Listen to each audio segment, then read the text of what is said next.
आप सुनना शुरू कर चुके हैं जज्बातों का जहां विद जावेद अख्तर।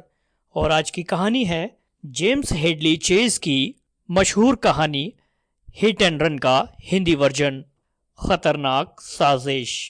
तो आइए जल्दी से कहानी शुरू करते हैं।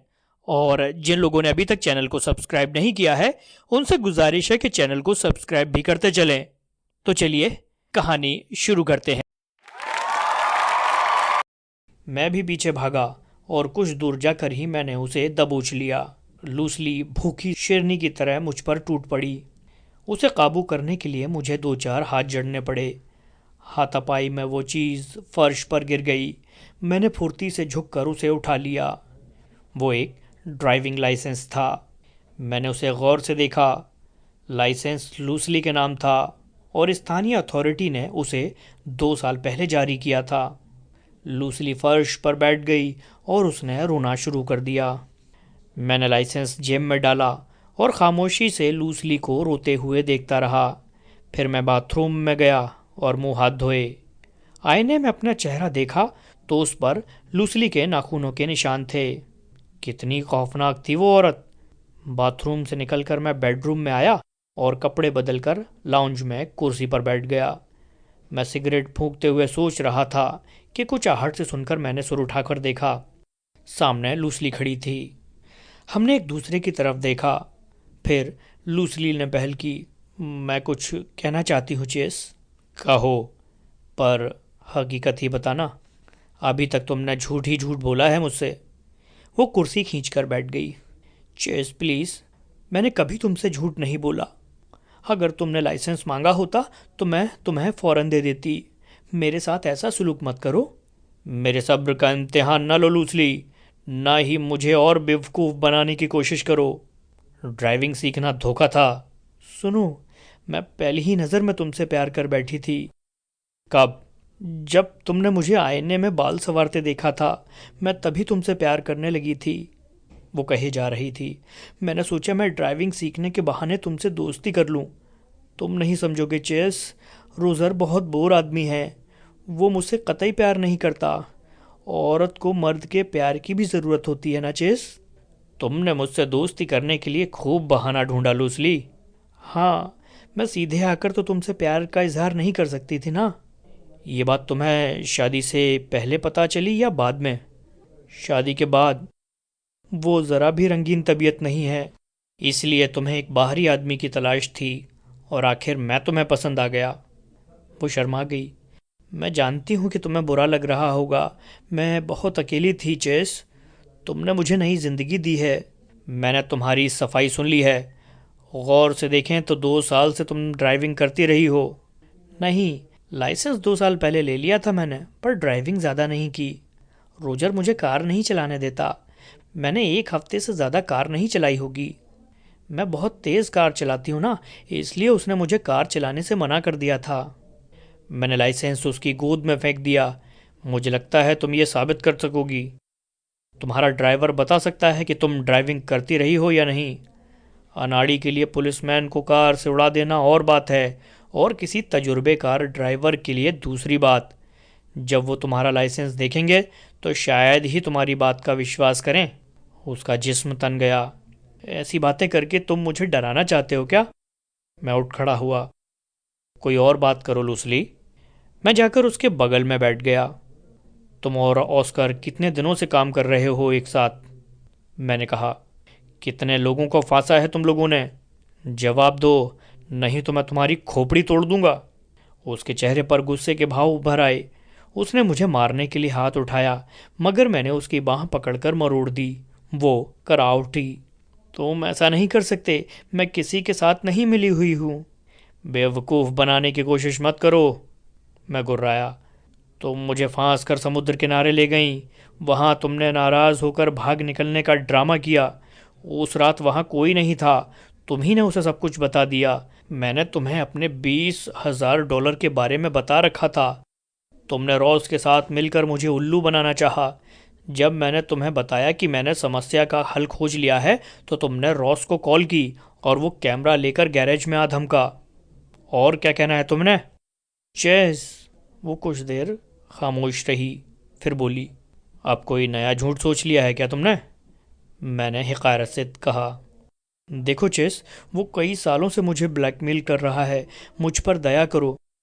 तो तुमने सोचा कि मुझे फंसा दिया जाए? मैं मजबूर थी चेस, वो जान गया था कि तुम्हारे पास $20,000 हैं। तुमने ही बताया होगा उसे? नहीं। बकवास। सिर्फ तुम्हें और तुम्हारे पति को ही मालूम था कि मेरे पास $20,000 हैं। तुमने नहीं बताया तो फिर उसे कैसे मालूम हो गया? नहीं। मेरा ख्याल है रॉस ने ही तुम्हें मजबूर किया होगा कि तुम मुझसे रात के वक्त ड्राइविंग करना सीखो, और बहाने से। हाँ, उसने बेझिझक जवाब दिया। तो क्या वो तुमसे पैसे ऐंठता रहा है? नहीं। तो क्या तुम्हारे मार्फत दूसरों को ब्लैकमेल करता है? हाँ। अच्छा, तो तुम मेरे साथ रॉस के पास चलो, हम देखेंगे वो क्या कहता है। मैं कपड़े बदल कर आता हूँ। मैं बेडरूम में गया और दरवाज़ा बंद कर लिया। फिर मैं एक्स्ट्रा बेडरूम में गया और दरवाजे में हल्की सी सीटी बजाकर मैंने लूसली की तरफ देखा। मैंने देखा कि लूसली किसी को फ़ोन कर रही थी। मैंने उससे कहते सुना, मैं क्या करूं? मेरा ख्याल है कि वो पैसा नहीं देगा। अब मैं उसे नहीं संभाल सकती। अब तुम्हें ही कुछ करना होगा। मैं बाहर निकल कर लूसली के सामने जा पहुंचा। मुझे देखते ही उसने रिसीवर रख दिया। घबराओ नहीं, मैंने सब सुन लिया है। अब तो कबूल करो कि तुम दोनों मिलकर काम कर रहे हो। अचानक उसकी आंखों में नफरत झलकने लगी। उसका चेहरा बर्फ की तरह सफ़ेद पड़ गया और अचानक ही वो अपनी उम्र से 15 साल बूढ़ी नजर आने लगी। तुम अपने आप को बहुत चालाक आदमी समझते हो, नीच आदमी। वो नफरत और हिकारत से बोली। ठीक है, मैं कबूल करती हूँ, लेकिन पैसा तुम्हें हर हाल में ही देना होगा। तुम्हारे पास कोई सबूत ही नहीं है कि उस वक्त मैं तुम्हारे साथ थी। तुम ये साबित भी नहीं कर सकते कि कार मैं चला रही थी। उसकी आंखें जैसे चिंगारियां बरसा रही थी। हमारे पास तुम्हारी कुछ तस्वीरें भी हैं। अब तुम कुछ भी नहीं कर सकते सयाने कौए।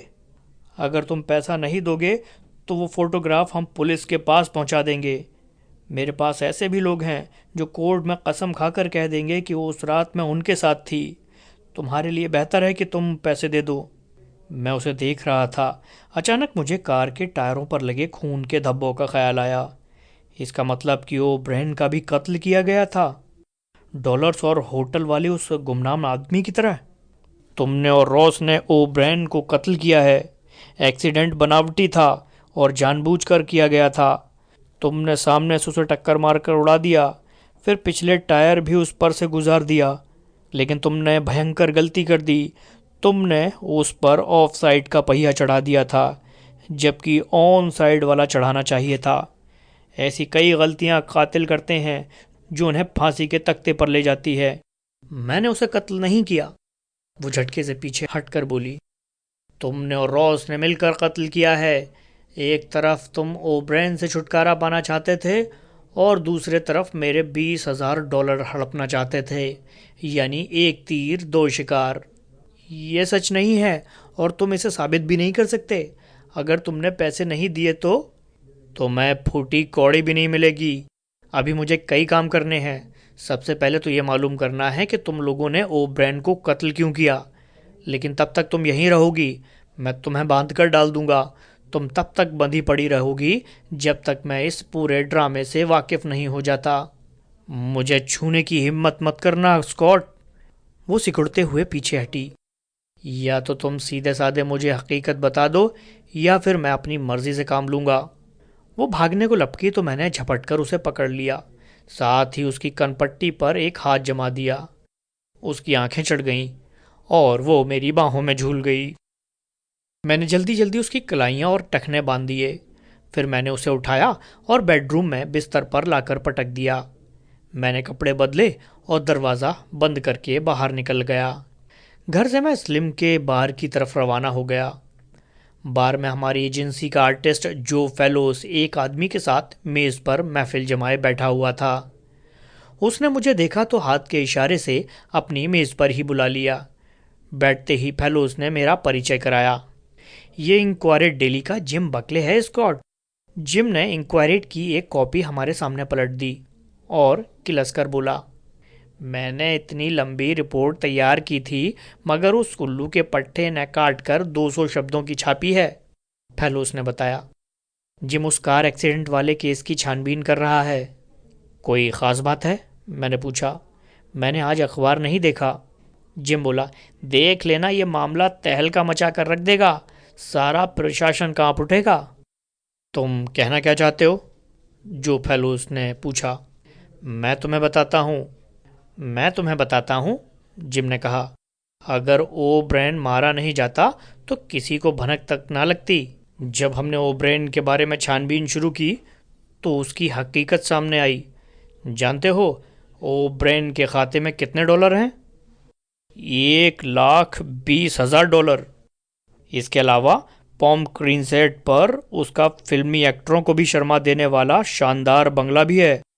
जब कोई साधारण पुलिस सर्जेंट इतनी शान और शौकत से रहता है तो मतलब साफ है कि वो रिश्वतखोर है। इस रैकेट के बारे में या तो डॉलर्स लेन जानती थी और या फिर डॉलर्स का एजेंट पटले। तुम्हें मालूम है कल रात उन बेचारों के साथ क्या गुजरी? जो फेलोस ने उत्सुकता से उसकी तरफ देखा। उन दोनों को मार डाला गया है, जिम ने बताया। डॉलर्स को उसके फ्लैट के बाहर और बटले को वॉशिंगटन होटल के एक कमरे में। मेरे मुंह से गहरी सांस निकल गई। तो वो डॉलर्स लेन का एजेंट था, मैंने सोचा। लेकिन इन दोनों के कत्ल की खबर तो अखबार में नहीं है, जो ने पूछा। है, लेकिन छोटी सी। कल के अखबारों में डिटेल से छपेगा। हम उस स्कैंडल पर काम कर रहे हैं। पुलिस कैप्टन का ख्याल है कि ओब्रेन किसी गैंग के लिए काम करता था। हो सकता है वो ब्लैकमेलर हो। उस शख्स के बारे में कुछ पता चला जिसने ओब्रेन को कत्ल किया है? मैंने पूछा। पुलिस हेडक्वार्टर्स में 23 एक्सीडेंटल कारें पड़ी हैं, जिम ने बताया। पुलिस हर कार के ड्राइवर से बात कर रही है। कड़ी पूछताछ जारी है। ये लिटिल रेब्रेन का क्या मामला है? मैंने पूछा। यही जानने की तो मैं कोशिश कर रहा हूँ। उसका मालिक आर्ट गैचगोनो कहा जाता है, मगर उसे कोई जानता नहीं कि वो कौन है। मेरे ख्याल में तो वो इस शहर में नहीं रहता। क्लब के सारे मामले जैक क्लॉड देखता है। लेकिन तुम क्यों पूछ रहे हो? जिम ने मुझसे कहा। मैंने सुना है कल रात वहाँ भारी पैमाने पर जुआ हुआ था। ये तो सिर्फ अफवाह है, जिम ने सिर हिलाया। इस शहर में कहीं भी जुआ नहीं खेला जाता। कई लोगों ने यहाँ जुआ घर चलाने की कोशिश की, लेकिन कैप्टन ने फौरन सख्त कार्रवाई करके उन्हें बंद करवा दिया। लिटिल रेबनन पिछले 3 साल से चल रहा है, मगर वहाँ जुआ खाना होता तो हमें ज़रूर खबर होती। कल रात मैं वहीं था और एक आदमी बता रहा था कि ऊपर जुआ हो रहा है। जिम बकले अब दिलचस्पी लेने लगा। वो बोला, ओब्रेन के इलाके में ही है वो क्लब। हो सकता है वो क्लब की तरफ से आंखें मूंदे रखने की एवज में मोटी रकम खाता हो तो सभी को सकता है। क्या तुम इस बारे में पता नहीं लगा सकते कि वहाँ चक्कर क्या चल रहा है? बीच में ही जो फेलोज बोला, सुनो जिम, चेस्टर तुम्हारा ये खतरनाक काम क्यों करे? चेस्टर वहाँ आता जाता रहता है। ये चाहे तो मेरी मदद कर सकता है। मैंने कुछ सोचकर कहा, ठीक है, मैं आज वहाँ जाता हूँ। अगर किस्मत ने साथ दिया तो मैं तुम्हें फ़ोन करूँगा। वाह, बकले उछल पड़ा खुशी से। मेरे साथ मेरे ऑफिस चलो, मैं तुम्हें कैमरा देता हूँ। तुम फोटो लाओगे तो मज़ा आ जाएगा। शहर में एक धमाका हो जाएगा। मेरे ख्याल से वहाँ कैमरा ले जाना मौत को दावत देने जैसा होगा, मैंने कहा। अरे नहीं, वो छोटा सा लेंस कैमरा है। तुम्हारे कोट के बटन होल में फिट हो जाएगा शटर। ऑपरेट तुम्हारे कोट की जेब में होगा। जब भी मौका देखो, जेब में हाथ डालकर बटन दबा देना, फ़ोटो खिंच जाएगी। फिर तो मुझे उम्मीद है कि मैं तस्वीरें खींचने में कामयाब हो जाऊंगा। चलते चलते जो फेलोज बोला, चेस, तुम मुसीबत मोल ले रहे हो। बेहतर हो कि तुम मुझे साथ ले चलो। नहीं जो, 2 लोगों से उन्हें शक हो जाएगा। फिक्र ना करो, मैं सब संभाल लूँगा। हम इंक्वायरेट के ऑफिस की तरफ चल पड़े। रास्ते में मैंने जिम बकले से पूछा, क्या पुलिस जानती है कि ओब्रेन का कातिल कौन है? पुलिस हत्यारे का नाम तो नहीं जानती, लेकिन वो पुलिस की पकड़ से दूर नहीं है। उसकी उंगलियों के निशान डॉलर्स और बटले के कमरों में पाए गए हैं। वो तुम्हारी ही उम्र का लंबा चौड़ा आदमी बताया जाता है। लेफ्टिनेंट बेसर का ख्याल है कि वो कुछ ही घंटों में उसे धर दबोचेंगे। मैंने अपनी रीढ़ की हड्डी पर सर्द लहर दौड़ते हुए महसूस की। वो मेरी ही तलाश में थे। मैं अकेला लिटिल रेब्रेन क्लब पहुंचा। मैं बार तक गया तो रॉस बार काउंटर के पीछे खड़ा था। दो आदमी और भी काउंटर्स के पीछे सर्व कर रहे थे और तीनों ही बहुत व्यस्त थे। मैं अंदर नहीं गया, पीछे हट गया। अचानक मुझे बार के कोने में पिछली रात वाला मोटा शराबी बेलीबर नजर आया। उसने भी मुझे देख लिया। वो मेरी तरफ बढ़ा। हेलो, क्या हाल है बेलीवर, मुझे पहचाना? हाँ, क्या गम कम करने आए हो? वो इस वक्त भी नशे में था। नहीं, आज मैं किस्मत आजमाने आया हूँ, मैंने कहा। क्या मैं ऊपर जा सकता हूँ? हाँ हाँ ज़रूर, मैं भी उधर ही जा रहा हूँ, मेरे साथ आओ, वो बोला। तुमने अपना नाम क्या बताया था? Scott, Chester Scott. उसने मेरा बाजू थाम लिया और आगे बढ़ गया। हम एक लिफ्ट में घुसे और ऊपर पहुंचे। जब हम हॉल की तरफ जा रहे थे तो कई चौकन्नी निगाहों ने हमें घूरा, मगर शायद वेलीवर की वजह से किसी ने रोका टोका नहीं। बेलीवर ने एक दरवाजे के हैंडल पर हाथ रखा ही था कि एक सख्त आवाज़ गूंजी। हे, कहाँ जा रहे हो? बेलीवर ने पलटकर पीछे देखा और पीछे खड़े आदमी की तरफ देखकर बोला, मुझसे कुछ कहा तुमने? नहीं, इससे कह रहा हूँ। उस शख्स ने मेरी तरफ इशारा किया। वो मेरा दोस्त है और मेरे साथ जा रहा है। कोई दिक्कत? बेलीवर ने आंखें निकाली।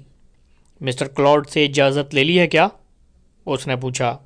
हाँ हाँ, ले ली है इजाज़त, बेलीवर ने कहा और मेरा हाथ पकड़कर हॉल में घुस गया।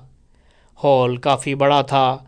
बहुत हल्की सी रोशनी थी और बीच में रखी मेज़ पर 40-50 हज़ार डॉलर के नोट रखे हुए थे। आओ किस्मत आजमाएं, बेलीवर ने कहा। मेज़ के एक कोने पर मोटा सा अधेड़ आदमी बैठा था। उसके आगे पांसे पड़े हुए थे और कई लोगों ने उसे घेरा हुआ था। मेज़ का सीन साफ था क्योंकि यहाँ रोशनी भी काफ़ी थी। मैं तस्वीर उतारने के लिए तैयार था। मैंने निगाह और दौड़ाकर देखा। वेलीवर मुझसे परे कुर्सी की तलाश में था। मैंने एक गहरी सांस लेकर जेब में पड़ा शटर का बटन दबाया।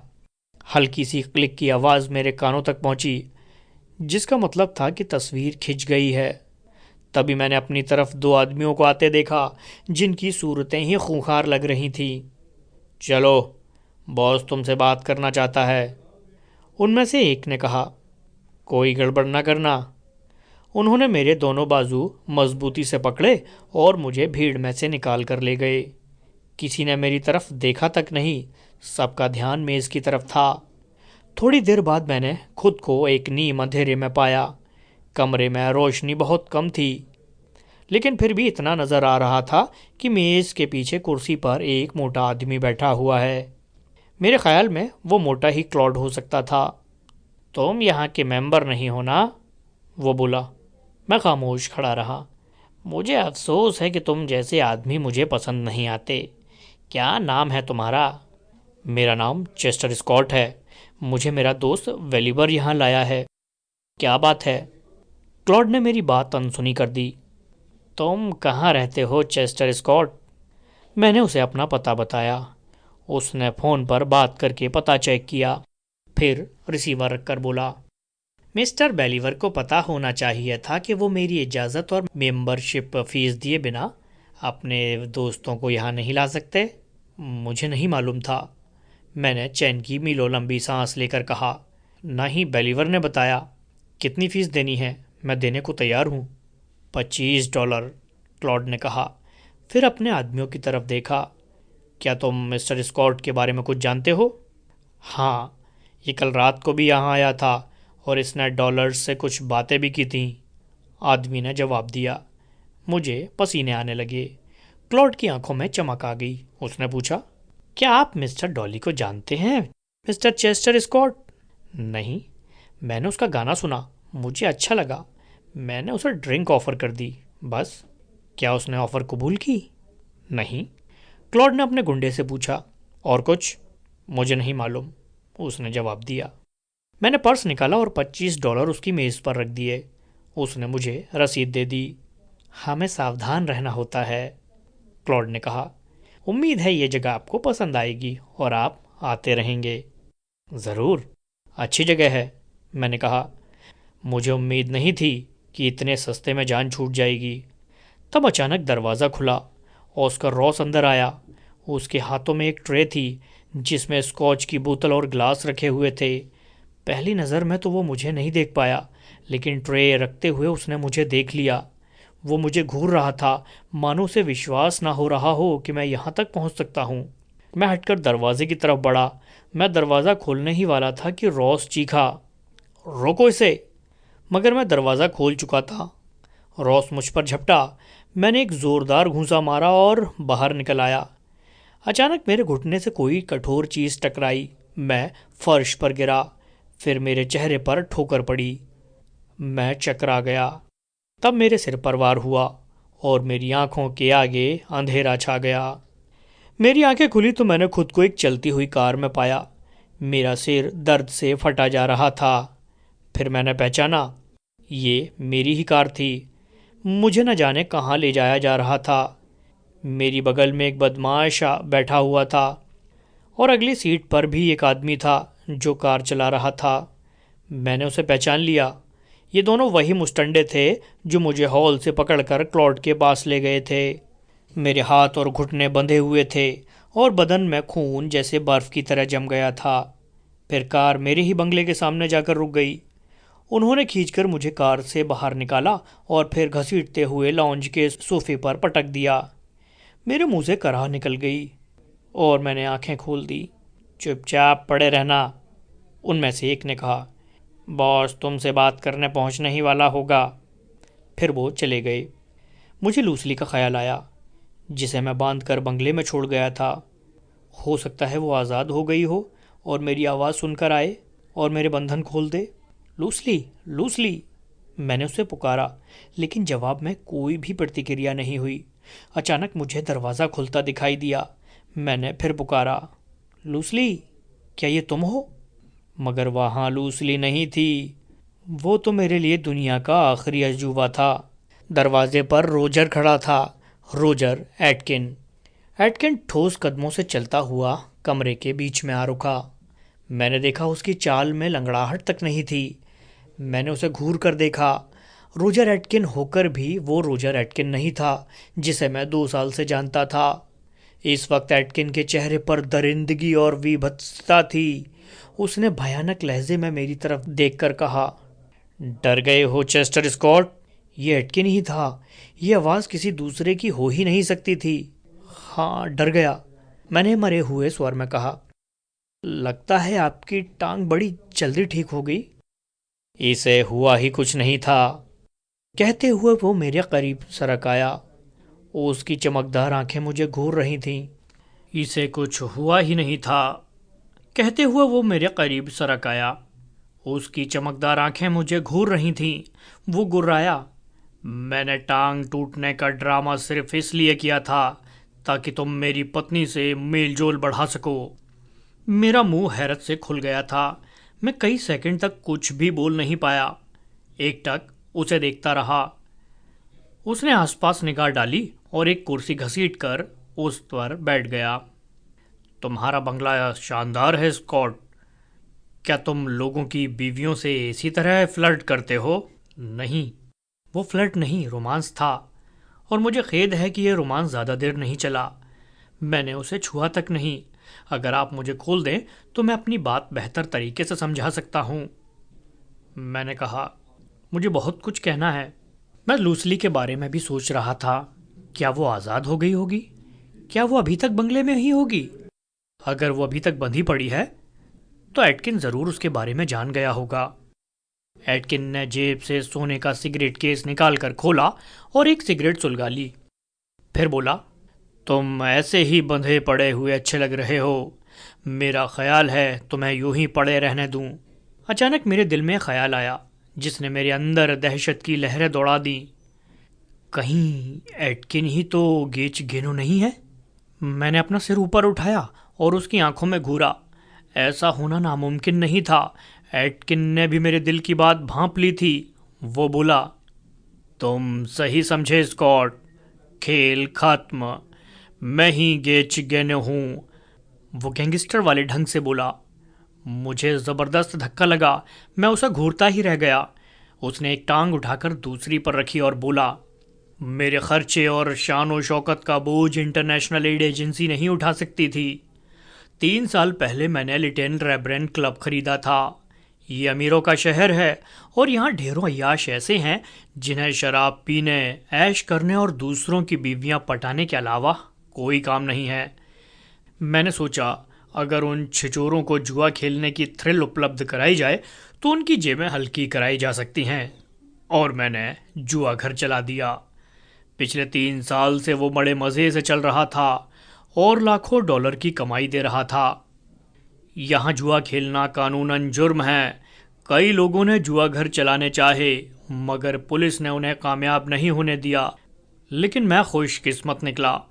क्लब के इलाके का इंचार्ज ओ ब्रेन था।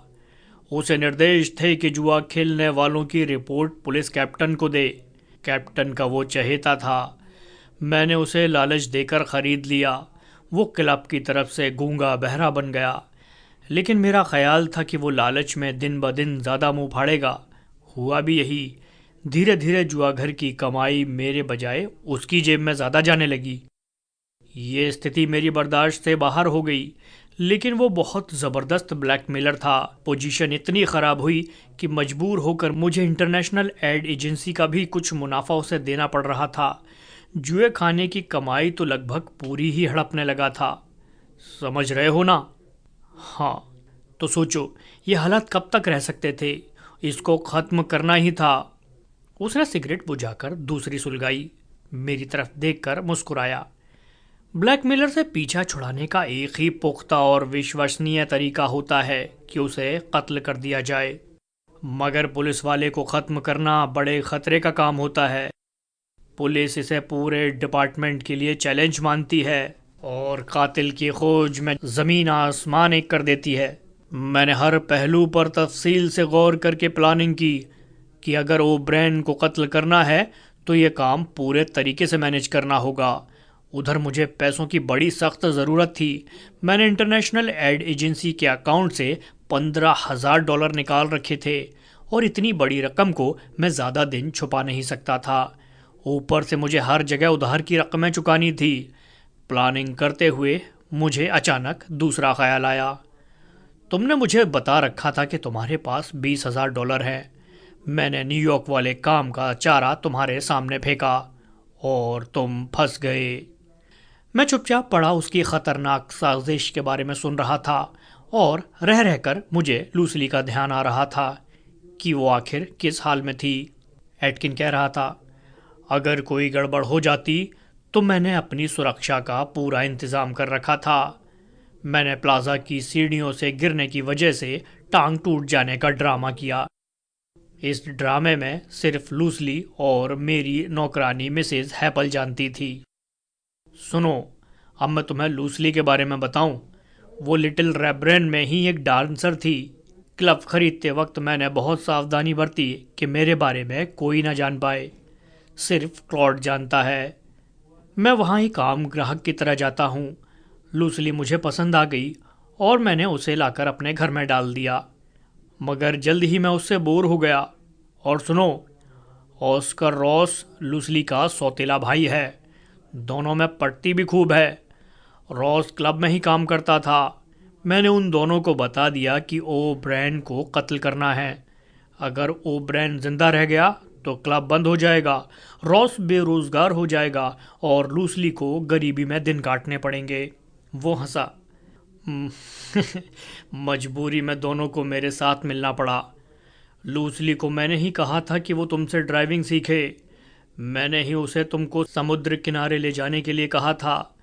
दूसरी तरफ मैंने ओब्रेन को भी हफ्ता देने के लिए उधर बुला लिया। मैं ओब्रेन से बात कर रहा था कि रॉस ने पीछे से आकर उस पर हमला किया।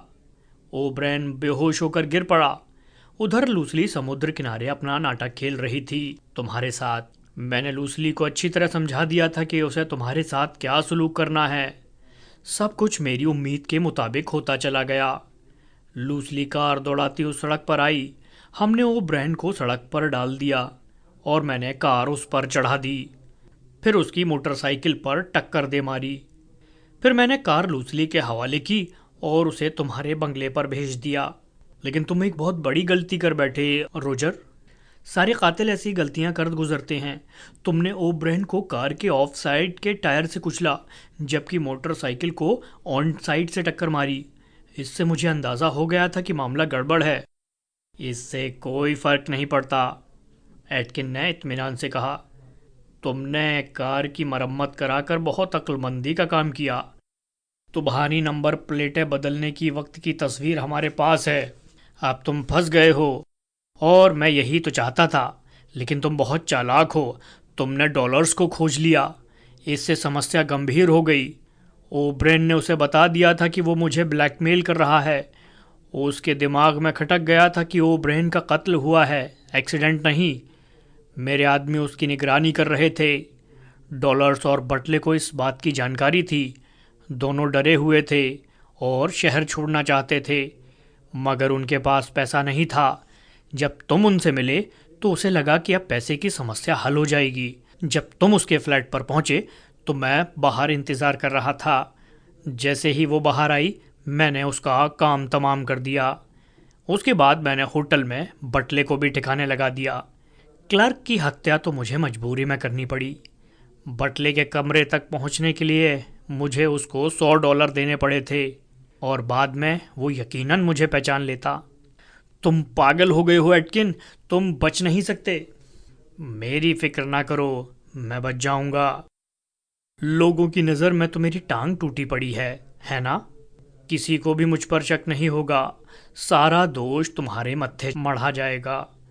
तुम्हारे टाइपराइटर पर तुम्हारा इकबालिया बयान टाइप करने जा रहा हूँ कि लूसली तुम्हें ब्लैकमेल कर रही थी। और हाँ, रॉस अपने घर पर मरा पड़ा है। ये सारे कत्ल मैं तुम्हारे ज़िम्मे डालने जा रहा हूँ। अपने बंगले पर तुमने लूसली के हाथ पैर बांधकर उसका गला घूंट कर ख़त्म कर दिया है। कमीने, तूने उसे भी मार डाला, कुत्ते! मैं चीख उठा। हाँ, मौका बढ़िया था। जब मैं यहाँ पहुँचा तो वो मजबूर बंधी पड़ी थी। उसे देखते ही मैं उसका गला घोटने की इच्छा को दबा नहीं सका। सुनो स्कॉट, मैंने ब्लैकमेलर ओब्रेन को ठिकाने लगा दिया है। रॉस और लूसली मेरे रास्ते से हट गए हैं। उधर हैकेट अपने $1,00,000 मेरे हवाले करने को मरा जा रहा है। मेरा फ्यूचर सुनहरा है चेस्टर। उसने अपनी जेब से दस्ताना निकाला और दाएं हाथ पर चढ़ा लिया। उसके चेहरे पर क्रूर मुस्कुराहट थी। फिर उसने 45 कैलिबर की कोल्ट पिस्टल निकालकर अपने हाथ में पकड़ ली। इसी पिस्टल से रॉस और बटले की खोपड़ी में गोली मारी गई थी। इसी की गोली से तुम मरोगे। पुलिस सोचेगी कि तुम जिंदगी से हार गए हो और तुमने खुदकुशी कर ली। मुझे अफसोस है स्कॉट, मैंने सोच लिया था कि मेरा अंत समय नज़दीक आ गया है। मैं गोली चलने और अपनी मौत का इंतज़ार करने लगा। फिर कुछ ऐसा हो गया जिसे मैं ज़िंदगी भर नहीं भूल सकता। बाहर दरवाजे की घंटी बजने लगी। एटकिन चौंका। उसने पिस्टल पर पकड़ मजबूत की और गौर से सुनने लगा। घंटी दोबारा बजी। एटकिन ड्राइंग रूम में गया और उसने बाहर झांका। मैंने खिड़की पर एक साया आते देखा। अचानक खिड़की के रास्ते हाथ में रिवॉल्वर लिए लेफ्टिनेंट वेस्ट कमरे में कूदा। वेस्ट ने मेरी तरफ देखा भी नहीं। उसने गन एटकिन की तरफ तान दी। हिलना नहीं एटकिन, वरना। एटकिन भारी शरीर के बावजूद गजब की फुर्ती से घूमा और उसने पिस्टल सीधी की। तभी वेस्ट का रिवॉल्वर गरज उठा। मैंने देखा कि एटकिन की नाक के ऊपर और आंखों के बीचों बीच एक सुर्ख दायरा उभर आया है। तभी कमरे में कई पुलिस वाले दौड़ते हुए आए। सब ठीक है, वेस्ट बोला। मैंने उसे ख़त्म कर दिया है। वेस्ट मेरी तरफ बढ़ा और उसने मेरे बंधन खोल दिए। तुम डर गए थे ना स्कॉट? तभी जो फेलोस कमरे में आया।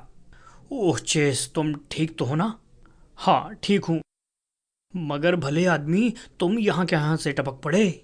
मैंने ही तो पुलिस को बुलाया है यार, फेलोस बोला। अच्छा, तो बॉस मर गया हमारा? उसने एटकिन की तरफ इशारा करते हुए कहा। अच्छा तो भाई लोगों, अब तुम दोनों यहाँ से जाओ, वेस्ट बोला।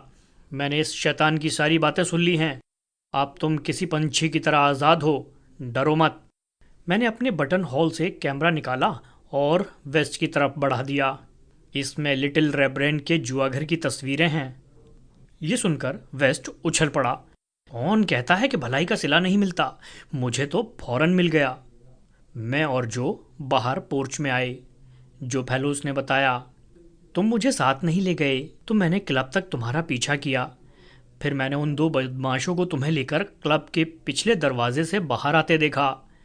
फिर मैंने यहाँ तक तुम लोगों का पीछा किया और फौरन पुलिस को फ़ोन कर दिया। शुक्रिया जो, आज तुम्हारी दावत मेरी तरफ से पक्की। तो ये थी आज की कहानी। आपको ये कहानी कैसी लगी कमेंट में ज़रूर बताइए, और आगे आप किस तरह की कहानियाँ सुनना चाहते हैं ये भी कमेंट में ज़रूर बताइए, और चैनल को तो सब्सक्राइब कर ही लीजिए।